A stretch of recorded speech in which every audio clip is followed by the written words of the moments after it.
Okay, this is OCR Level 2 in sport, and this is Learning Objective 3, and it's looking at hosting major events or sporting events.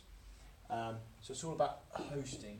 So why they want to host, how often they host an event, what's the benefits, what's the drawbacks, things that could go on. So you've got at three categories. You've got major, you've got a regular, and you've got a reoccurring. Okay, so a major one-off event will happen once in a lifetime, okay, or once in your generation. For example, host the Olympics. So England hosted the Olympics, and that we probably will never host it in the next 100 years. So it's very rare that you would host it more than twice in your lifetime. A regular event is something that happens a few times over a short period of time, like the Champions League. It happens every year, but it moves around in Europe, the country, so you might see that 2 or 3 times in your lifetime. So it's regular. It still happens every year, but it moves venues, so you might get it 2 or 3 times. And then the final one, we've got reoccurring. This happens every year. For example, in or the Grand Prix in Dubai, in Singapore, is hosted every year. Probably Singapore Grand Prix is hosted every year in Singapore. Maybe the Grand National is hosted every year in England. Okay, so you'll need to know a few different examples for each. But the main one that they'll focus on is the major event and the benefits of doing these. Keywords you'll need to know is infrastructure, what infrastructure means, economy or the economical benefits, facilities, social and drawbacks. Infrastructure means everything that builds to run a big event, from transport to buildings, to referees, umpires, rules. So the infrastructure is everything built in together. Okay, so having a good infrastructure will help. When we host the Olympics in London, we've got a good infrastructure. We've got good rail networks. We've got a good road system. We've got good bus links. We've got a lot of stadiums. We can cater. We can build flats and apartments or hotels. So we would have a good infrastructure. Economy means money. Okay, so why that word? If that word pops up, it means financially. Okay. Third one is facilities, and what facilities will be needed for a major event. Do we have enough stadiums? Do they have enough training pitches? Social, that word social means the community. How's it going to benefit or hinder that local community? And the last one, if these were drawbacks, it means the negative sides of it. So if these are word drawback, it means what's negative about hosting those events. So there's some key words that you'll need to know they might use that you might not know about. So what is a major sporting event? So a major sporting event is one that involves a large number of countries. Okay, so more than 1 or 2 countries. Okay, and that includes players and spectators. Okay, it's really important. It's not just about the people performing or playing the sport. It's going to bring together players and spectators from different cultures and countries. It needs lots of investment. Okay, investment means it needs lots of financial support and attracts lots of other investors. So people want to get involved. Okay, so people want to sponsor because they want their name branded on it.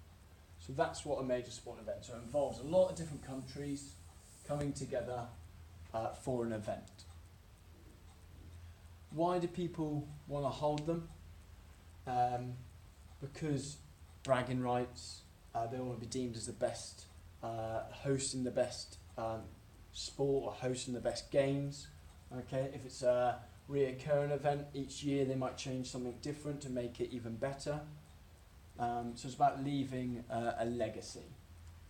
So that's what they want to do. They want to leave a legacy, particularly on a major one-off event. And they want to leave a sporting legacy. They want to leave a financial legacy, so a financial benefit or economical benefit. and a social legacy. So you might put under 3 different categories. So what do they mean by a sporting legacy?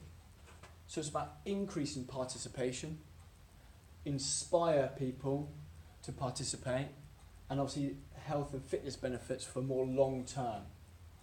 So that's what they want to leave. So they want to increase participation. That you look at particularly things like cycling, swimming. After we hosted the games, participation levels rose because we did so successful on it.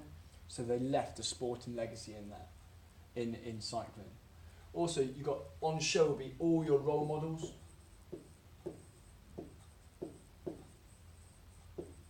Okay, so the role models will be on show, and that's going to inspire them.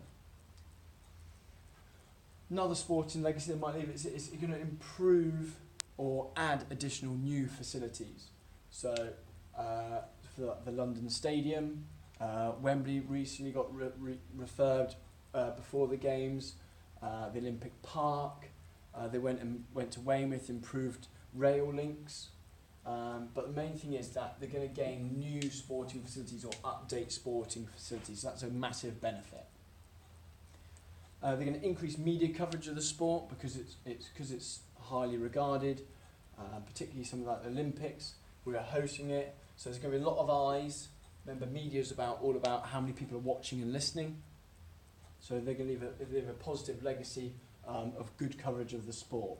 It also can have an effect of making a sport more fashionable. Okay, so by increasing population, it's going to be a bit more fashionable to do that sport. For example, cycling wasn't really deemed very fashionable. All of a sudden, after the London Olympics, we had a huge peak in it because we were so successful. And that's going to link into attract more sponsorship, which is going to be a financially benefit for that sport. Remember, it's about infrastructure as well. So it's not just benefiting the Olympics.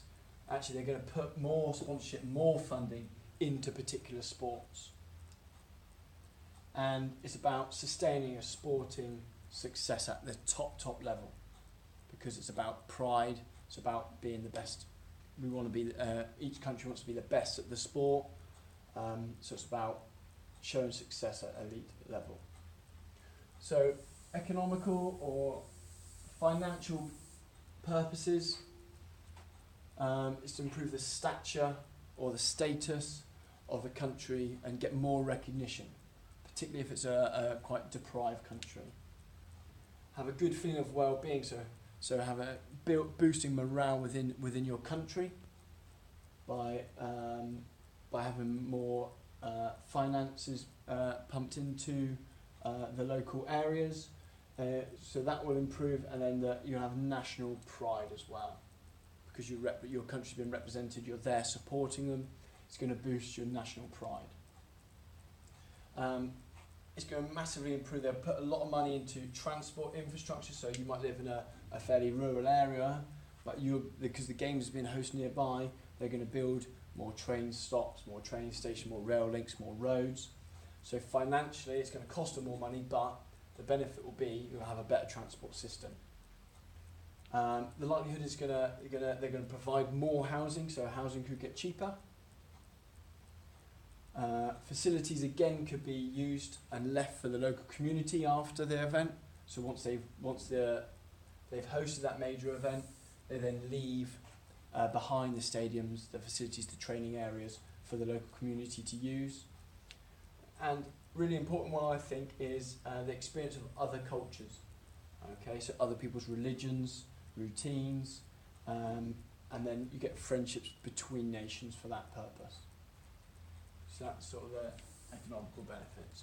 Social, so when they're hosting Olympic Games, lots of jobs are created: officiating, building, refereeing, coaches, more coaches needed at elite level.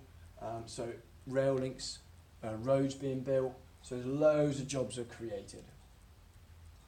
And that will help with increased investment, which will bring more money to the country because we'll have better links to different cities, towns.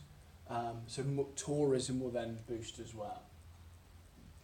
New sports facilities are generated from new money. So again, Once they've left the facility there, they then can regenerate money by reusing them, leasing them out to other clubs. And commercial benefits, so sponsors investing in there, financial benefits from that as well. And I mentioned again increased tourism, so it's all about how many people they can bring to the country to boost tourism.